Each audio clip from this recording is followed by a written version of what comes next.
ఏంటి ఈమె వేపేసి వెంటనే పప్పు వేసేసింది అనుకుంటున్నారా?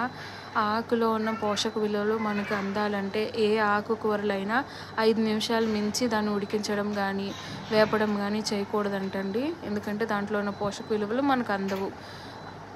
ఇంకొకటి లాస్ట్లో నేను చల్లారాక నిమ్మకాయ అయితే వేశాను.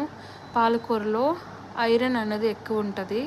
అది మన శరీరంలోకి బాగా అబ్జార్బ్ అవ్వాలి అంటే సి విటమిన్ కావాలి. సి విటమిన్ దేంట్లోంచి వస్తుందంటే నిమ్మకాయలోంచి వస్తుంది.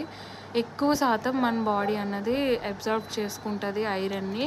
అందుకని చెప్పి నేను నిమ్మకాయ వేశాను. ఏంటి ఈమె ఏదో న్యూట్రిషనిస్టా అని అనుకోకండి. నేను నేర్చుకుని వాటి వెనకాల ఉన్న సందేహాలన్నిటిని అన్నిటిని క్లియర్ చేసుకొని నేను ఇంటిలో ఈ పద్ధతులను ఫాలో అవుతున్నాను. మీకు కూడా చెప్పాలని ఈ వీడియో చేస్తున్నాను. Thank you.